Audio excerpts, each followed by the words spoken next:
اللہ جل شانہ پا قرآن کریم کی رسول اللہ صلی اللہ علیہ وسلم تا فرمائی وَلَقَدْ آتَيْنَاكَ سَبْعًا مِّنَ الْمَثَانِي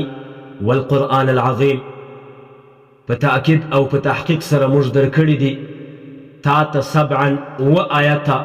من المثانی دا سی آیتون سی هاغ بار بار ویل کیجی والقرآن العظیم او غٹ قرآن کریم میں در کردی دا سبعا من المثانی دا و آیتون چکم اللہ جل شانہ ذکر کردی پا دیکی دا مفسرین و اختلاف دی بعضی مفسرین ویلدیت سا اول غٹ سورتون مراد دی لکا سورة البقرہ آل عمران سورة نساء سورة مائدہ سورة انعام سورة اعراف سورة یونس دغه سورتون زنی مراد دی خو اکثر مفسرین پر دی خواتللی سنہ علا دغه سبعا من المثانی لدا او آیتوت سورة الفاتحة الحمد لله رب العالمين الرحمن الرحيم الى آخره ترپایا پوری دغه سورة الفاتحة زنی مراد دا کورته وګورو د دغه مفسرینو خبره تر یو ځای پورې سره لګیږي هم ځکه چې الله جل شانه په قرآن کې فرمایي وایي اوه آیات مې درکړي داسې آیتونه چې بار بار تکراریږي بار بار ویل کیږي الله جل شانه په ورځ کې پر مسلمانانو باندې فرض کړي دي دود دیر سواری په فرض او په نفل او په سنت او په وترو کې سملاو کې په ورځ کې دود دیر سواری هر مسلمان دغه سورة الفاتحه وایي په ورځ کې څو رکعته لمونځ ده دود دیر رکعته لمونځ ده لسهارة تر ماخستانه پوری په هر رکعت کې دا سورة الفاتحه ویل کیږي او هر مسلمان په هر رکعت کې سورة الفاتحه وایي په دې وجه باندې دغه مفسرینو خبره بهتره خبره ده چې سبعا من المثانی څه مراد دغه سورة الفاتحه الحمدلله شریفه سورة الفاتحه ته چې کوم الحمدلله شریفه ده دغه ته مفسرینو مختلفه نومان ورکړي یو نوم یې سورة الفاتحه ده چې د افتتاح لپاره استعمالیږي چې قرآن کریم له دې څخه شروع سوی ده بل نوم د دې سورة الشفا ده چې دا یو داسې صورت الله جل شانو نازل کړی ده چې د هرې بیماری علاج په دغه سورة الفاتحه کې پروت ده که هر قسمه انسان مریض که درد که تبه که شوګر که فشار که هر رقم ناجوړي که په عقیده او په یقین باندې انسان دا سورة الفاتحه ووایي پر ځان باندې دم کي یا پر بل و دم کي هغه ته الله تعالی شفا ورکړي دوا دریم دغه صورت ته مفسرینو نوم د الکتاب ورکړی یا القرآن د قرآن کریم مور د کتاب مور دې ته ویل سوي دي او دا غلطه نه ده دا ډېره ښه خبره ده چې سورة الفاتحه د ټول قرآن کریم مور ګڼل سوې ده وجه دا ده چې د دغه سورة الفاتحې چې دا کوم شپږ اوه آیته دي له الحمدلله څخه تر ولضالین پورې بلکې صرف دا اول درې آیته راواخه الحمدلله رب العالمین الرحمن الرحیم مالک یوم الدین دا ټول قرآن کریم د دغه درو آیتو تفسیر دی په الحمدلله کې خالقیت ته اشاره ده بیان د خالقیت د الله تعالی د خالقیت په رب العالمین کې بیان د ربوبیت د الله تعالی ده په الرحمن الرحیم کې بیان د باچهی د الله تعالی د شهنشاهیت ده په مالک یوم الدین کې وقوع د ورځې د قیامت ده په پیږي ان شاء الله په خبره کانه اوس راسئ له دغه الحمدلله څخه نیولې بیا د سورة المائدې تر پایه پورې تر آخري آیته پورې دا ټول تفسیر یوازې د الحمدلله تورې د الحمدلله د دغه دوو تورو تفسیر الله جل شانه په سورة البقره آل عمران سوره نساء سوره مائده دا څلور سره غټ غټ سورتونه الله تعالی صرف د الحمدلله په تفسیر کې نازل کړي ما درته وویل ما الحمدلله ته الکتاب ویل کېږي القرآن په څه وجه په دې وجه باندې چې ټول قرآن کریم د دغه سورة فاتحه تفسیر دی د دغه الحمدلله تفسیر د سورة المائده تر پایه پورې ده دا یوه او د رب العالمین تفسیر د سورة الانعام له شروع څخه نیولې دې ځای ته راسئ سورة الانعام هم له الحمدلله څخه شروع شوی د اول توری د سورة الانعام الحمدلله د آیات له داسې کړو اول توری د سورة الانعام هم الحمدلله ده له الحمدلله څخه شروع شوی د رب العالمین تفسیر په دې کې موجود ده شروع ده دا تفسیر شروع ده خاص تر بنی اسرائیل سورت تر پایه پوری یعنی تر سورة الکهف پوری دا دوا دریم سورة الکهف ام شروع ده چا څه ده الحمدلله څه ده نن فکر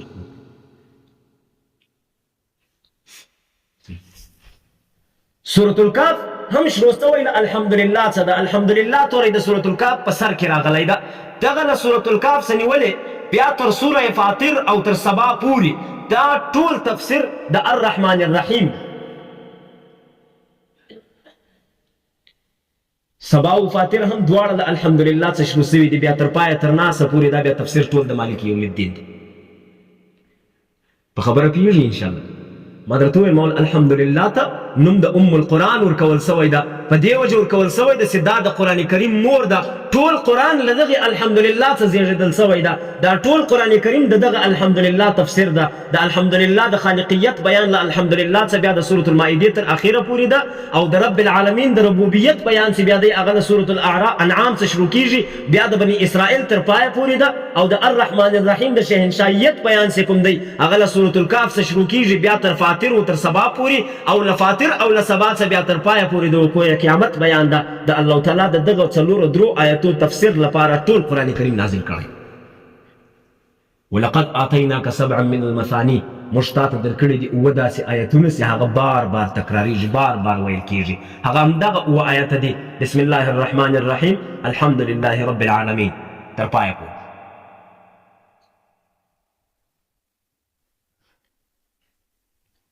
عجیبه دا ده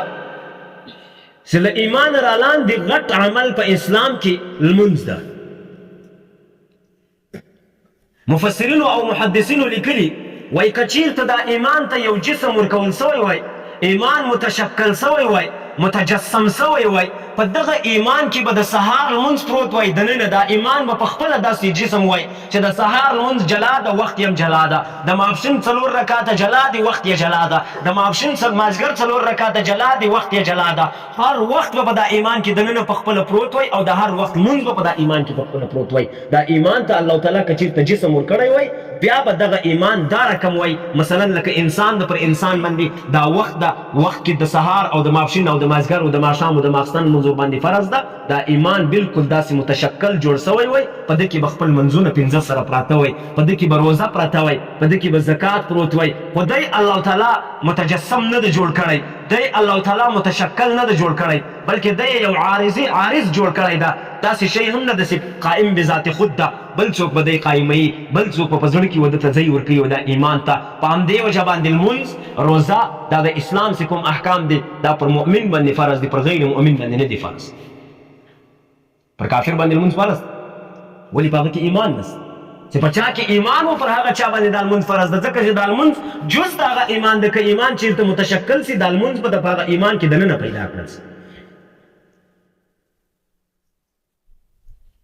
او دا سبعا من المثانی چې کوم دغه اووه آیته دي الله تعالی ته دونه خوښ دي چې الله جل شانه دا د لمانځه جز وګڼل د الله تعالی د لمانځه جز وبلل پر مسلمانانو یې لازمه کړله چې ستا لمونځ بغیر له سورة الفاتحې څه نه کېږي حدیث مختلفه قسمه حدیثونه راغلي دي لا صلاة الا بفاتحة الکتاب لمونځ د چا د نه صحیح کېږي مګر په فاتحة الکتاب په الحمدلله سره عباده ابن صامت رضی الله عنه روایت ده لا صلاة لمن یقرأ بفاتحة الکتاب چا چې فاتحة الکتاب الحمدلله شریفه نه وویله لا صلاة لمن هغه لره هېڅ لمونځ نشته د هغه لمونځ نه صحیح کېږي اوس په دې ځای کې بیا هغه جلا اختلافي مسله ده چې دلته د الحمدلله فرض ده واجب ده سنت ده څه شي ده د احنافو زموږ او ستاسو مذهب د امام ابو حنیفه نعمان بن ثابت رضی الله عنه د هغه مسلک او مذهب دا ده چې الحمدلله په لمانځه کې ویل واجب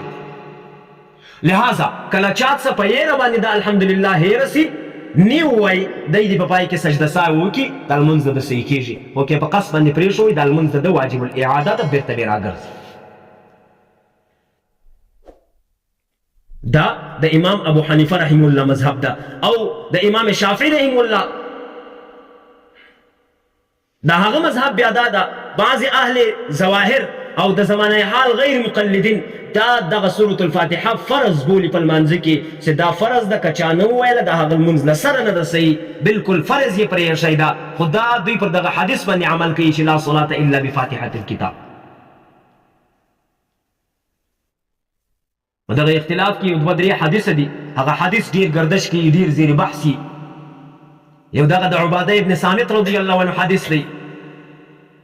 چې لا صلاة لمن لم يقرأ بفاتحة الکتاب چا چې سورة الفاتحه نه وویله د هغه لمونځ نه ده صحیح امام ترمذی رحمه الله لا نقل کړی دا خو امام بخاری رحمه الله بیا لا ابو هريره رضی الله عنه سے روایت را نقل کړي په هغه چا کې چې کوم مسیء الصلاه المنځ یې سم نه وکړ د نبي علیه الصلاة والسلام په مخ کې نبي علیه الصلاة والسلام هغه ته دوه درې وارې وویلو لاړ صلي فانک لم تصلي ولاړ شه لمونځ وکړه ځکه چې تا لمونځ نه ده کړی هغه زر زر کوئ خراب یې سره وکړه ولاړ شه لمونځ وکړه فانک لم تصلي ځکه چې تا لمونځ نه ده کړی واقرأ ما تيسرك من القرآن او هغه ووایا په لمانځه کې کوم چې تا ته اسانه دي دلته موږ احناف ورته وایو چې په دغه حدیث معارض پیدا سو په دې کې د سورة الفاتحې ذکر نسته ما تیسر من القرآن چې د قرآن کوم درته اسانه دي هغه ووایا لہذا د عباده ابن صامت رضی الله عنه حدیث چې کوم دی هغه د مقتدي په حق کې د عام منفرد سړي په حق کې چې کوم دی صریح هم دی صحیح هم دی او پاته سو د مقتدي په حق کې چې څوک په امام پسې ولاړ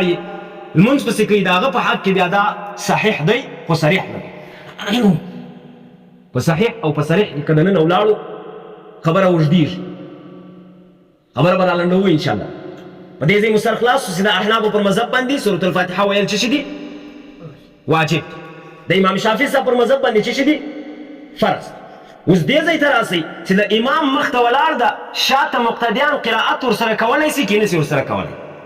سورة الفاتحه ورسره ویلی شي که نه شي ورسره ویلی اجان صاحبان تللي دي سعودي عرب ته مکې مکرمې ته مدینې منورې ته ډېر به داسې اورېدلي چې مخ ته امام وایي الحمدلله رب العالمین شاته د مقتدیانو هم ساریه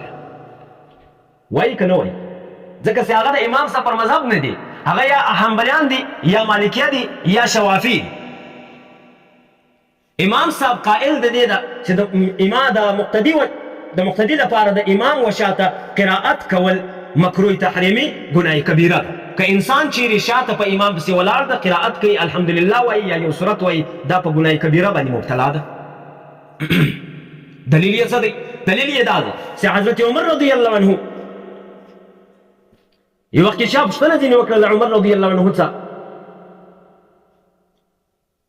وایي ته دا خوښوې چې د امام وشاته قرائت وکړې که دا خوښوې چې په خپله ژبه باندې سکروټه ونیسې عمر رضی الله عنه ورته وایي 100 کاله به پر خپله ژبه باندې سکروټه ونیسم خو یو وارې به د امام وشاته الحمدلله نه ووایم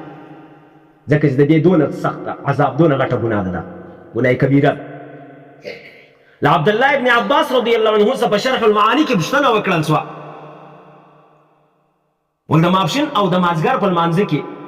د امام وشاته قرائت څنګه ده ماښام او ماخستن او سهار وختي کې امام وایي موږ یې اورو ماپښین او مازدیګر کې امام وایي خو موږ یې نه اورو ویلی شو کې نه سو ویلی عبدالله ابن عباس رضی الله عنه په جواب کې ورته وایي که ما ته چیرې الله دونه قدرت راکړي زه به د هغه چا چې په امام پسې د ماپښین او د مازدیګر په لمانځه کې قرائت وایي الحمدلله وایي یا یو بل صورت وایي زه به د دوی ژبې د څټ لخوا راوکاږم په امام پسې قرائت مطلقا ناجایز ده ګناه کبیره ده د احنافو پر مذهب باندې د امام ابو حنیفه رحم الله پر مذهب باندې تفسیر ابن کثیر رحم الله حافظ ابن کثیر صاحب لیکلي وایي د امام احمد بن حنبل رحم الله مذهب هم همدا دی کوم چې د امام ابو حنیفه رحم الله مذهب دی چې د امام پسې قرائت ناروا ده مکروه تحریمي ده ګناه کبیره ده او متوردا د امام مالک رحم الله مذهب هم دا رانقل سوی ده چې هغه هم د امام صاحب سره تللی ده پر دغه لار باندې یوازې امام شافعي رحم الله اصحاب ظواهر او دا زمانه حال چې کوم غیر مقلدین دي دا خلک وایي په امام پسې به قرائت خامخا کوي خبره پوهېږي انشاءالله محقق ابن همام رحمه الله لیکلي دي وایي لمونځونه پر دوه قسمه دي یو هغه لمونځ ده چې هغه اورېدل کېږي لکه جهري یو هغه لمونځ ده چې هغه نه اورېدل کېږي لکه د ماپښین او د مازدیګر لمونځ په دواړو کې باید مقتدي په امام پسې قرائت نه وکړي ځکه چې که چیرې دی د ماپښین او د مازدیګر په لمانځه کې وکړي له دې ځای د ده بې اعتمادي پر خپل امام باندې پیدا کېږي چې امام باندې د بې اعتمادي دلته پیدا شوله د ماښام او د ماخستن او د سهار په لمانځه کې هم بې اعتمادي خپله پیدا کېږي امام ابو حنیفه رحم الله ته یو وخت کې علما راغلل داسې شپېته اویا کسه ورته راغلو ورته کښېنستو نو یې ورته وویل نعمانه ته په امام پسې دا قرائت ولې منع کوې ولې دا خبره کوې چې په امام پسې د مقتدي قرائت نه کوي نه د سورة الفاتحه وایي نه د یو بل صورت وایي امام صاحب په جواب کې ورته وایي تاسو جنګ ته راغلي یاست که بحث او مناظرې ته راغلي یاست هغه ورته وایي موږ مناظرې ته راغلي یو وایي چې مناظرې ته راغلي یاست نو ټول په یو وارې مه غږېږئ یو نفر راته متعین کړئ چې هغه له ما سره خبرې وکړي دغه کسانو سي یو دانه متعین کړي. امام صاحب ورته زما مسله حل سوله ځکه چې ته شپېته کسانو یو نفر ځان ته متعین کړه، زه 400 کسان په مسجد کې دروم، یو نفر مخته ورته متعین کوم، هغه تلاوت که ټول سره خبرې شروع کړي نو خو جنګ دی، دې ته خو جګړه ویل کېږي، نزاع ودې ته وایي، نزع ورته وایي. لہذا چې ته شپېته سره په یوه وارې نه غږېږي، د یوه نفر پر خبره باندې اعتماد کوي. زه 400 کسه 500 کسه په مسجد کې درومه، د یوه نفر پر خبرو باندې دی اعتماد کوي چې مخته په محراب کې ولاړ. زما مسله حل سوه. الله تعالی ډېر غټ عقل ورکړی و امام صاحب ته. امام شافعي صاحب د مذهب یو عالم ده، امام الاولیاء لقب ورکول سوی ده، د ولیانو امام ده. عبدالوهاب الشعراني رحمه الله دغه یو کتاب لیکلی د المیزان الکبرا په نامه باندې. په دغه کتاب کې په اول جلد کې په صفحه 114 باندې د لیکلي دي وایي صلاة الحنفیة صلاة الکاملین. د امام ابو حنیفه رحمه الله د مذهب چې کوم انسانان دي، د دغو المنز د کاملو انسانانو المنز دی. لأن الكامل يستطيع أن يتوقف وينصت. ځکه چې کامل سړی چې کله عقل یې پوره سي د انسان، هغه پر دې باندې وس لري چې داسې توقف وکړي، خاموشه ودرېږي، ينصت او خاموشي اختیار کړي، چوپه خوله ودرېږي. واما الصبي او کشنی چې کوم دی، لو اسکته یلعب، کچیرې ته دی خاموشه کې، دی بیا سات تېروي، خامخا خیالات شوروي، افشا شوروي، افشې سره خلاصوي، یو څه نه یو څه کوي. د احنافو مذهب د احنافو المنځ د کاملو خلکو دی، ځکه چې کامل سړی په لمانځه کې ولاړ ده، هېڅ حرکت نه کوي، بس یو وارې په سر کې لاسونه پورته کړل، بیا د لمانځه په مابین کې مرغۍ نه الوځي، بیا لاسونه پورته کوي. احناف د لمانځه په مابین کې نه پورته کوي. بیا امام شافعي صاحب او د زمانه حال غیر مقلدین چې کوم دي، زمانه حال غیر مقلدین به زه تاسو ته در وښیم، دا سلفیان در ښیم، وهابیان دغه چې کوم دي، دا په لمانځه کې لاسونه ښوروي. د دغو لمونځ صلات الصبیان، دغه ته لمونځ د کوچنیانو ویل کېږي. کوچنی پر خپل حال باندې نه ده ولاړ، کوچنی که په خاموشه کې هم یلعب، دی بېرته خپل بازۍ کوي، خپل ساعتونه تېروي، که په لمانځه کې کله لمانځه خارج. کامل سړی په امام پسې پټه خوله درېږي، خبرې نه کوي، څه نه وایي. لیکن کوچنی که هر څونه لو اسکت ته ورته دی پټه خوله کې، د ده تر خوله بیا هم څه ناڅه وځي. دا څوک وایي؟ دا الشعراني صاحب عبدالوهاب الشعراني، دې ته سید سادات الشوافع ویل کېږي. دا د امام شافعي رحمه الله د مذهب چې کوم غټ علما دي، د هغو غټو علماو جرنیل و دغه ته ویل کېږي. هغه د امام صاحب په اړه باندې داسې خبره کوي. هغه په دغه میزان الکبرا کې په 2م جلد کې بیا لیکلي دي، وایي انسانان پر 2 قسمه دي، یو اکمل دي، یو ناقص دي. یو هغه څوک د چې عقل یې پوره سوی، یو هغه څوک د چې عقل یې تر اوسه لا نه وي پوره. دی دا خبره کوي، وایي تر امام ابو حنیفه اکمل به نو څوک دي؟ امام ابو حنیفه رحمه الله چې کوم خلک امر کړي دي، هغه خلک ټول کامل دي. دا نور علماو چې خلک پر کومو کارو باندې امر کړي دي، هغه ټول ناقص دي، ځان په خپله هم کې شماري، ځکه چې دی د امام شافعي رحمه الله پر مذهب ده. په همدغه میزان الکبرا کې دی وایي ما یو وخت کې مناقب د امام ابو حنیفه لیکل، د امام ابو حنیفه رحمه الله په اړه باندې مې څه خط لیکلی، نو یو سړی راته کښېنستی، راته وایي اتکتب فی هذا الرجل المناقب، ته د دغه سړي مناقب لیکې، ويقول الرازي فيه كذا والغزالي فيه كذا. امام رازي صاحب او امام غزالي صاحب په امام ابو حنیفه کې داسې خبرې کوي چې دا العیاذ بالله یا دروغجن و، یا دغه حدیث نه دي زده، یا د دې فقه نه ده زده، په دغه کې دغه حالات ته لیکې.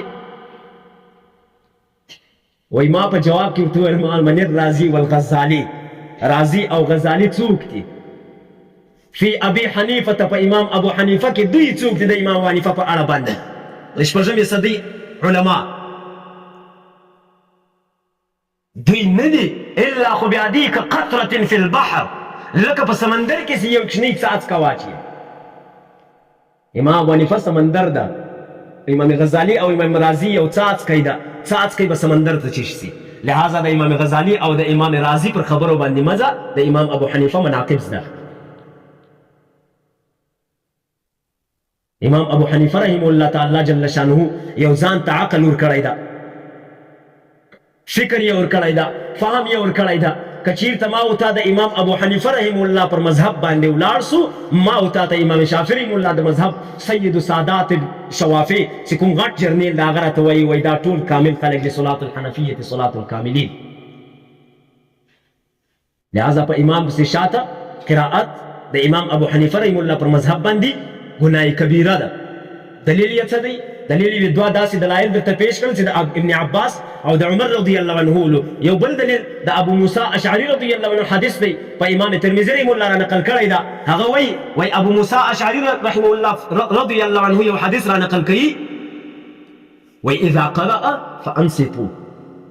چې کله امام قرائت کوي فانصتوا تاسو پټ خوله واوسئ. همدا د قرآن کریم سره سم ده. په قرآن کریم کې الله جل شانه فرمایي فاذا قرئ القرآن فاستمعوا له وانصتوا، چې هر کله د قرآن کریم تلاوت کیږي فاستمعوا تاسو کوشش وکړئ چې واورئ، وانصتوا او پټ خوله واوسئ، خبرې مه کوئ. نو د امام وشاته هم داسې پټ خوله ودرېږي. همدا رقم د حضرت جابر بن عبدالله رضی الله عنه یو روایت ده امام ترمذی رحم الله را نقل کوي. هغه دا خبره کوي وایي جابر رضی الله عنه روایت را نقل کړی د حدیث ده. هغه وایي لا صلاة لمن لم يقرأ بفاتحة الكتاب، لمونځ د هغه چا نه ده صحیح چا چې سورة الفاتحه نه وویله الا ان يكون وراء الامام. و که چیرې دی د امام وشاته ولاړ ولو بیا د دی سورة الفاتحه نه وایي د ده لمونځ بیا هم صحیح کېږي. دا حدیث ابن خزیمه صاحب هم را نقل کړی ده، په مسند عوانه کې هم راغلی ده، په امام ترمذي رحم الله په خپل جامع ترمذي کې را نقل کړی ده، او امام ترمذي رحم الله پر دغه حدیث باندې بیا دا باب هم ختم کړی ده چې الا ما وراء الامام الا ان يكون وراء الامام. هو که چیرې دی د امام وشاته بیا د دی سورة الفاتحه نه وایي. او دا متفق علیها خبره ده چې په دغه الا ان يكون وراء الامام دا نه د صحابي خبره ده نه د امام ترمذي رحم الله خپله خبره ده، دا د حدیث خبره ده، مرفوع او متصله خبره ده، تر نبي علیه الصلاة والسلام پورې رسېدلې خبره ده. ځکه چې چیرته د صحابي خبره وای خو یوازې به په ترمذي کې دغه ان یکون وراء الامام وای، هلته په مسند عوانه کې چې کوي، په جامع په سنن ابن خزیمه کې چې کوي، په هغو کې هم دا الا ان یکون وراء الامام سته. نو که چیرته د صحابي خبره وای باید په یو کتاب کې وای، په دا نورو کې دغه خبره نه وای، خو دا د نبي علیه الصلاة والسلام خبره ده، په دې وجې په ټولو کتابونو کې راخلصه خبره کېږي. انشاءالله خبر را لنډوم، انشاءالله خلاصوم یې. اخري خبره درته کومه بسم الله الرحمن الرحیم کی چې دا کوم د سورة الفاتحه او قرآن کریم په شروع سوی ده.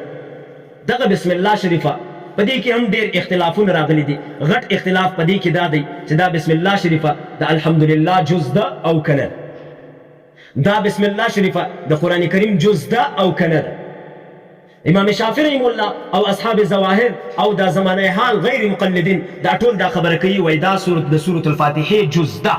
بسم الله الرحمن الرحیم الحمد لله رب العالمین دا ټول سره سورة الفاتحه ده.